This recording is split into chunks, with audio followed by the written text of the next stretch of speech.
It's the season of seasons. As Apex Legends, Vigor, and the Cycle kick off new competitive seasons, Hi-Rez reveals the next goddess in SMITE and new patches for Realm Royale and Paladins. Battle Breakers finally introduces PvP, and we've even got Deadmau5 to wrap things up. To the limit.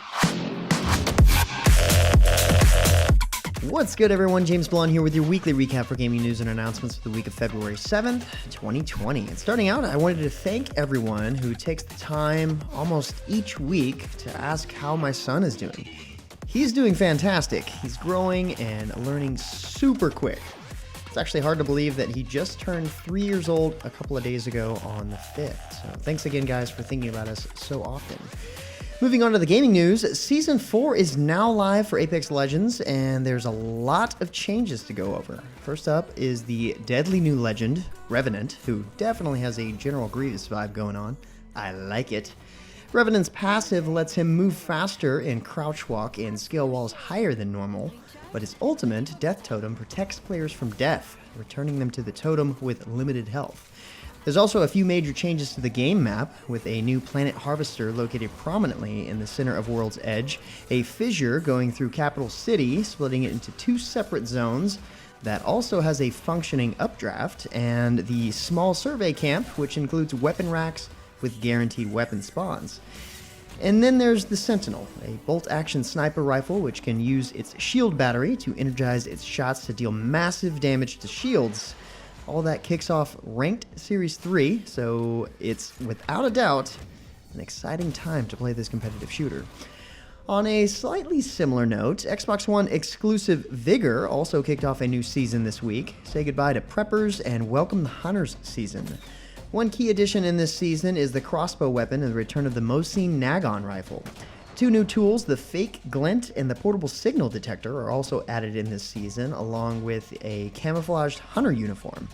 The Vigor team has also lowered the cost of all the items in the store to make them more accessible, simplified the bullet penetration system, and applied many other balance changes and fixes. Likewise, Season 2 just landed a few days ago for The Cycle. Season 2 Crescent Falls, as it's called, sports a new map of the same name, new Fortuna Pass, new archetypes, and tons of customization for your character, grav bike, and drop pod. The two new archetypes are the Troublemaker and the Korolev Paladin, who both offer up some nice looking aesthetics, and besides these new options, you also have tons of new customization items for old archetypes, like new coatings and skins for your weapons, new banners, emotes, not to mention new and different melee weapons altogether. The video you see playing here does a pretty good job at showcasing the new content, although you could check the link in the description below to get all the details. Next up, a quick update showed up for old school RuneScape this past week in the form of a new group boss, the Nightmare of Ashihama. The name alone sounds pretty menacing. This boss is actually unique to old school RuneScape and has a co-op focus, supporting up to 80 players attacking it at once.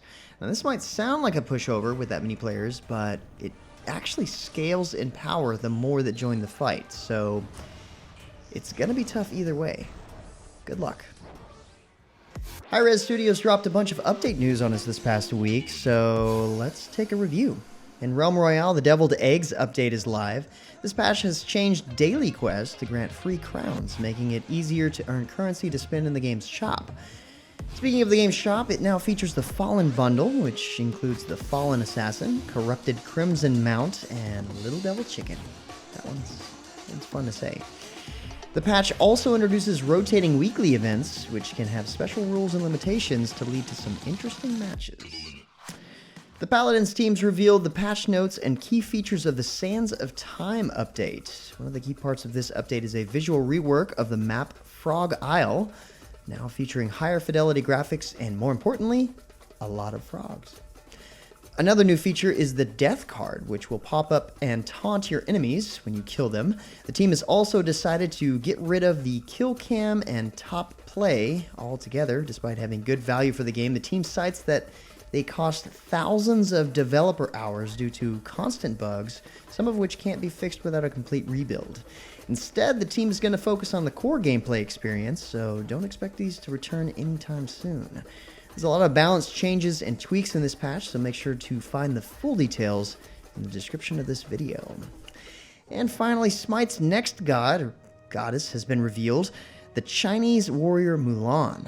Mulan uses a sword, spear, and bow to fight with, and gains expertise as she damages gods with each of them.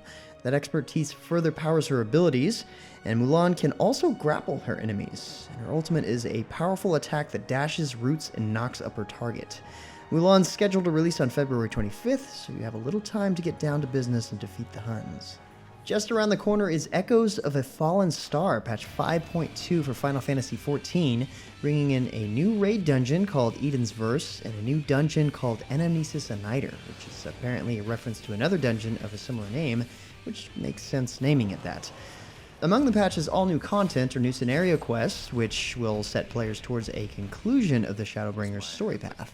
The patch also adds new series of equipment enhancement quests and a new trial, the Ruby Weapon, which sees players take on the weapon in normal and extreme difficulties. All this and plenty more in patch 5.2, which is set to release on February 18th. Crossout isn't in the news much these days, but this week they're back with a hot new event, Return of the Founders. This introduces the new Founders faction, rebels who refuse to lay down their arms and have a certain Mad Max flair. There's a ton of new parts and weapons to unlock in this 75 level event, including the Omnibox cabin, a nail gun, laser drill, and plasma cutter, and more.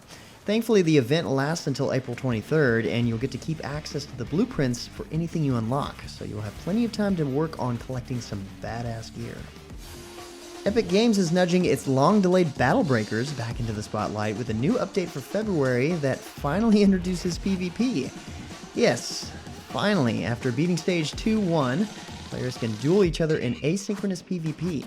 You can spar with your friends for practice, bragging rights, but the real meat is in battling other random players, which will give you Battle Pass XP and other rewards.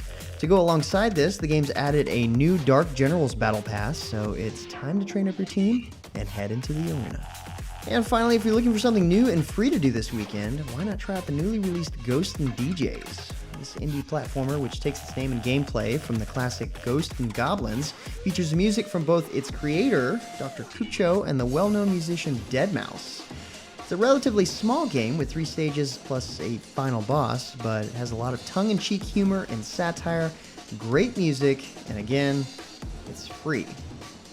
If you like the game, Dr. Kucho asks that you donate to a select group of gaming charities that support gamers in need. And that's about it for all the major news and announcements for this week. For more information on the news topics, check the links in the description below. Feel free to discuss the news or even more news in the comments below. And don't forget to like, subscribe, hit that little bell icon to get notifications, and of course, share this video. But until next time, guys, that's going to be it for me. I'm James Blonde. See you out there, gamers. To the limit.